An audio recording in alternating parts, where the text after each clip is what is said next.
Bismillahirrahmanirrahim. Assalamu alaikum dear students. How are you? This is new syllabus primary mathematics book 5B जी। तो chapter number 12 angles हमारा चल रहा है। Worksheet number 1 complete कर ली है। आज हम पेज नंबर 83 के ऊपर वर्टिकली ऑपोजिट एंगल्स करने जा रहे हैं। ये होते क्या हैं, इनको किस तरह सॉल्व किया जाता है।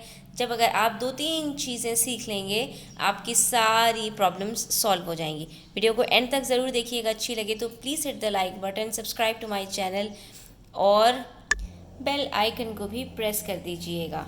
अच्छा बच्चों, याद रखो कि जब भी क्रॉस में दो लाइंस बनती हैं, क्या कहा मैंने, क्रॉस में, यानी दो लाइंस किसी सर्टेन पॉइंट पर एक दूसरे से मीट होती हैं तो उनके ऑपोजिट एंगल्स फॉर्म होते हैं।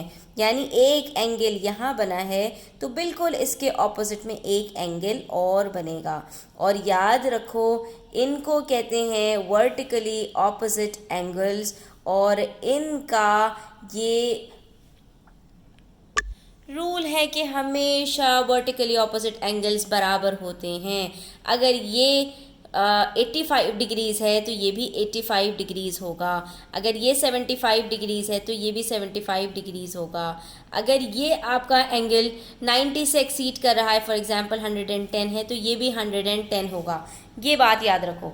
और सिर्फ यही नहीं बल्कि ऊपर नीचे भी दो एंगल्स बनते हैं और ये दोनों एंगल्स भी बिल्कुल बराबर होते हैं। अगर ये आपके पास 80 डिग्रीज़ है तो ये भी 80 डिग्रीज़ है। मतलब जिस तरह से ये दोनों एंगल्स आपके पास बराबर होंगे क्योंकि ये दोनों वर्टिकली ऑपोजिट हैं, एक दूसरे के मुतज़ाद हैं, बिल्कुल इसी तरह से ऊपर नीचे वाले एंगल्स भी एक दूसरे के मुतज़ाद हैं। और ये होता कब है, याद रखो, जब भी इस तरह से दो लाइंस आपस में मीट होती हैं एक सेंटर पे तो उनके दो वर्टिकल एंगल्स फॉर्म होते हैं, दो वर्टिकली और दो हॉरिजॉन्टली। इनको हम कहते हैं वर्टिकली ऑपोजिट एंगल्स और ये हमेशा सेम होते हैं।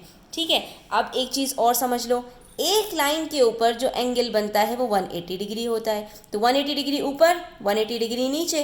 इसका मतलब क्या हुआ कि जब एक सर्कल बनता है यानी कि एक एंगल जब चारों साइड्स में बनेगा तो 180 + 180 360 डिग्री। इसका मतलब ये होता है कि हमेशा एक सर्कल का जो सेंटर है उसके अंदर जो हमारे पास एंगल होता है वो 360 डिग्रीज़ होता है। इसका मतलब क्या हुआ कि ये चारों एंगल्स मिल के 360 डिग्रीज़ लाजमी बनाएंगे। इसका मतलब ये भी हुआ स्टूडेंट्स कि अगर इसमें हमें एक एंगल पता चल जाए ना तो बाकी तीनों हम खुद ब खुद निकाल सकते हैं। कैसे? फॉर एग्जाम्पल मुझे ये पता चल गया कि ये 85 है तो इसका ऑपोजिट भी कितना होगा, 85 होगा। ठीक है, ये दो एंगल्स मुझे पता चल गए।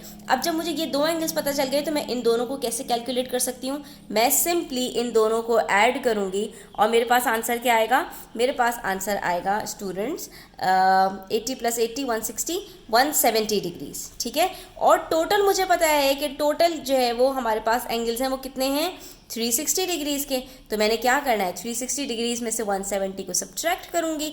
जब मैं इसको सब्ट्रैक्ट करूँगी तो मुझे पता चल रहा है कि मेरे पास आंसर 190 डिग्रीज़ आ रहा है, जिसका मतलब ये हुआ कि ये दोनों एंगल्स मिलकर 190 डिग्रीज़ बन रहे हैं। तो इसको आपने क्या कर देना है, सिंपली डिवाइडेड बाई 2। इसका मतलब है आधा ये है आधा ये है और ये दोनों मिलके 190 डिग्रीज़ हैं। तो इसका मतलब ये हुआ कि मेरे पास ये जो 190 डिग्रीज़ हैं ये बराबर होंगे 95 डिग्रीज़ के, यानी ये दोनों एंगल्स 95 डिग्रीज़ ईच के हो गए। अब बुक में वापस आ जाइए, पेज नंबर 83 के ऊपर। सिंपली आपको करना क्या है कि दो स्ट्रेट लाइंस आपको दी हुई हैं, ये इंटरसेक्ट कर रही हैं एक सर्टेन पॉइंट पर, वर्टिकली ऑपोजिट एंगल्स फॉर्म हो रहे हैं।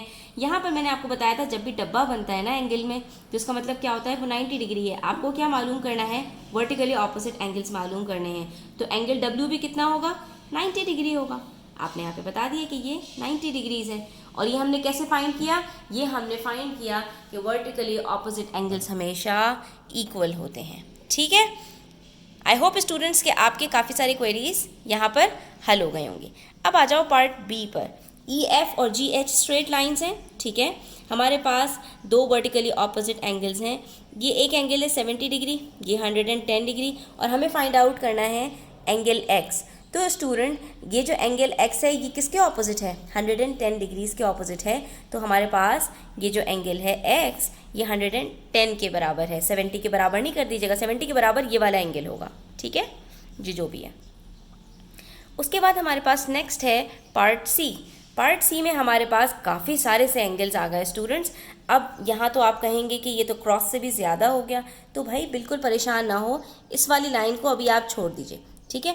आप इस वाले क्रॉस को देखिए, तो ये दोनों एंगल्स मिलकर 35 और 25 मिलकर 60 डिग्रीज बन रहे हैं। और ये दोनों एंगल्स क्या हैं, अब ये देखिए हर एंगल के ऑपोजिट को हमें देखना है। एंगल Z के ऑपोजिट कौन सा है, ये 35 डिग्रीज है, और एंगल Y के ऑपोजिट कौन सा है, 25 डिग्रीज है। बिल्कुल आपने देखना है कि बिल्कुल इसके ऑपोजिट कौन सा है, और ये आराम से हमें समझ में आ रहा है कि y के ऑपोजिट 25 डिग्रीज है, तो इसका मतलब है ये y जो है ये भी 25 डिग्रीज होगा, और ये जो z है इसके ऑपोजिट जब 35 डिग्रीज है तो ये भी 35 डिग्रीज होगा, ठीक है।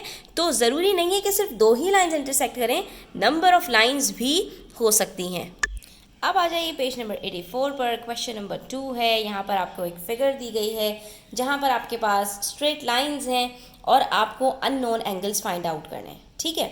अब ये देखो यहाँ पर वही आपका सिंपल फॉर्मूला अप्लाई होगा कि वर्टिकली ऑपोजिट एंगल्स आपने ढूंढने हैं। अब एक एंगल है आपके पास 37 डिग्रीज, एक 49 डिग्रीज, एक 36 डिग्रीज और एक एंगल x आपको दिया हुआ है, ठीक है। सबसे पहले ये देखो एक स्ट्रेट लाइन ये a से b की तरफ आ रही है, एक d से c की तरफ आ रही है, तो ये और ये तो वर्टिकली ऑपोजिट एंगल्स हो गए।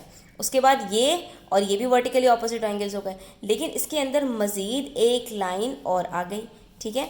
और ये जो लाइन आपके पास स्टूडेंट्स आ रही है ना, ये अगर आप गौर से देखेंगे तो ये आपके पास स्ट्रेट लाइन नहीं है। अगर ये लाइन एक्सटेंड होती तो ये लाइन कुछ इस तरह से एक्सटेंड होती, और इसी तरह से ये वाली लाइन है, ये जब एक्सटेंड होती तो ये कुछ इस तरह से एक्सटेंड होती। और ये चीज़ आपको याद रखनी है कि जो वर्टिकली ऑपोजिट एंगल्स होते हैं ना, उसके लिए स्ट्रेट लाइन होना बहुत ज़रूरी है। इसका मतलब ये हुआ कि ये जो एंगल 37 डिग्री है ना, ये एंगल x के वर्टिकली ऑपोजिट नहीं है, क्योंकि यहाँ पर एंगल x बड़ा है और ये 37 डिग्रीज कम है, क्योंकि हमें यहाँ पर स्ट्रेट लाइन नहीं नज़र आ रही।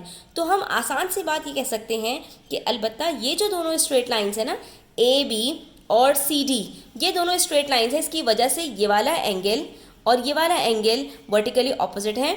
बिल्कुल इसी तरह से एंगल ए डी और बी एंड सी, ये दोनों भी वर्टिकली ऑपोजिट हैं। तो इसका मतलब ये हुआ कि अगर मैं 37 और 49 को ऐड कर दूं तो मेरे पास क्या आंसर आएगा, 37 प्लस 49 गिव्स मी 86 डिग्रीज। ये 86 डिग्रीज बराबर है इस एंगल सी बी में 86 डिग्रीज के बराबर है, ठीक है। जिसमें से मुझे एक एंगल बता दिया कि ये 36 डिग्रीज है, तो दूसरा एंगल कितना होगा, सिंपल है, 86 में से आप 36 को सब्ट्रैक्ट कर लीजिए, आपको आसानी से पता चल जाएगा। और जब हम सब्ट्रैक्ट करते हैं तो हमारे पास आंसर 50 डिग्रीज आता है। इसका मतलब है कि जो x है ये हमारे पास 50 डिग्रीज है। और ये चीज़ प्रूफ इसलिए भी होती है स्टूडेंट्स कि ये हमारे वर्टिकली ऑपोजिट एंगल्स नहीं हैं, क्योंकि अगर ये वर्टिकली ऑपोजिट एंगल्स होते तो ये 49 डिग्री है तो ये भी 49 डिग्री होता, अगर ये 36 डिग्री है तो ये 36 डिग्री होता, ठीक है। तो अब मैं समझती हूँ कि आपको ये क्वेश्चन क्लियर हो गया होगा। बस आपने थोड़ा सा दिमाग लगाना होता है और चीज़ें खुद ब खुद आपको समझ में आना शुरू हो जाती हैं। अब आपने इसको देख के घबरा नहीं जाना कि भाई यहाँ तो कोई वर्टिकली ऑपोजिट एंगल्स नज़र नहीं आ रहे। अरे भाई नज़र आ रहे हैं, थोड़ा सा गौर से देखना है। आपको इन्होंने क्या बताया था कि ये जो लाइन ए बी और सी डी है ये वर्टिकली ऑपोजिट हैं। इसका मतलब क्या हुआ, इसका मतलब ये हुआ कि ये एंगल और ये एंगल तो दोनों बराबर हैं, ठीक है। बाकी बचा ये बड़ा सा एंगल और ये बड़ा सा एंगल, ये दोनों भी बराबर हो गए, ठीक है। इतनी बात तो आपको अच्छी तरह से समझ में आ गई होगी कि ये अकेला जो 141 है ये एंगल बराबर है एंगल y के, और ये जो डब्बा दिया हुआ है 90 डिग्रीज के, ठीक है। और हमें क्या फाइंड आउट करना है, एंगल y। तो एंगल y फाइंड आउट करने के लिए स्टूडेंट्स मुझे इतना पता चल गया कि ये y और 90 मिलकर 141 डिग्रीज बन रहे हैं, ठीक है, क्योंकि ये 141 के वर्टिकली ऑपोजिट हैं। तो मैं आसानी से 141 में से अगर 90 डिग्री इसको सब्ट्रैक्ट कर दूं तो निकाल सकती हूं कि मेरे पास y कितना होगा, क्योंकि y इसी के बराबर है। और जनाब जब मैंने सब्ट्रैक्ट किया तो मुझे पता चल गया कि y बराबर है 51 डिग्रीज़ के, ठीक है। कितना आसान है, इसमें कोई मुश्किल आपको पेश नहीं आनी चाहिए इंशाल्लाह। उसके बाद हमारे पास है number 3, A B C D and E F are straight lines. हमारे पास अब 3 स्ट्रेट लाइंस हैं, देख सकते हो, ए बी सी डी और ई एफ। ये एक एक्स्ट्रा लाइन दी हुई है, इसको आपने इग्नोर कर देना है फ़िलहाल। अब आपने फाइंड क्या करना है, एंगल जेड। तो सबसे पहली बात कि ये जो आपके पास ये एंगल है ए सी और ये आपके पास जो बी डी है, ये दोनों बराबर हैं। अगर बी डी 85 है तो ये भी 85 डिग्रीज होगा, ठीक है। उसके बाद दूसरी बात जो है हमारे पास, ये जो एंगल सी है ये हमारे पास 11 डिग्रीज है। तो इसका मतलब ये हुआ कि ये जो हमारे पास ई डी है, ये जो इसके वर्टिकली ऑपोजिट है, ये भी कितना होगा, 11 डिग्रीज होगा। ये भी हमें समझ में आ गया। उसके बाद हमारे पास एंगल एफ बी बराबर है 84 डिग्रीज के। तो हमारे पास ये जो एंगल ए और ई, ये पूरा बड़ा सा एंगल, इसके बीच में ये एक एक्स्ट्रा लाइन आई थी जिसको मैंने कहा था इग्नोर कर दीजिए। इसके जो वर्टिकली ऑपोजिट है एफ बी के, वो ए ई है, ठीक है। आप गौर से देखेंगे तो आपको समझ में आ जाएगा। तो उसमें से हमें ये पता चल रहा है स्टूडेंट्स कि यहाँ एफ और बी 84 डिग्रीज है, जबकि ए और ये जो एंगल बीच में बना दिया है ये 68 डिग्रीज है। और हमें कहाँ तक जाना है, ए से ई तक। तो हमें सिर्फ फाइंड आउट करना है एंगल जेड। एंगल जेड मुझे आसानी से मिल सकता है अगर मैं 84 डिग्रीज में से 68 को सब्ट्रैक्ट कर दूं। क्यों? क्योंकि 68 और जेड मिलकर इसके वर्टिकली ऑपोजिट बन जाएगा, ए ई मिलकर एफ बी के वर्टिकली ऑपोजिट बन जाएगा। इसका मतलब है 68 और एंगल जेड मिलकर 84 डिग्रीज हैं। तो 84 में से 68 को सब्ट्रैक्ट कीजिए, आपको आसानी से पता चल जाएगा कि आपके पास एंगल जेड कितना है। और जब हमने इसको सब्ट्रैक्ट किया तो हमें ये बात पता चल गई कि ये तो सिर्फ 16 डिग्रीज है। इसका मतलब ये हुआ angle Z is equals to 16 degrees. यहाँ पर हमारी आज की वीडियो ख़त्म होती है। आई होप स्टूडेंट्स कि आपको वर्टिकली ऑपोजिट एंगल्स काफ़ी हद तक समझ में आ गए होंगे। स्टिल आपके कोई क्वेश्चंस हो तो कमेंट सेक्शन में ज़रूर अपनी आरा से का इजहार कीजिएगा। और वीडियो को एंड तक देखने का बहुत शुक्रिया। अपना बहुत ख्याल रखिएगा। अल्लाह हाफ़िज़।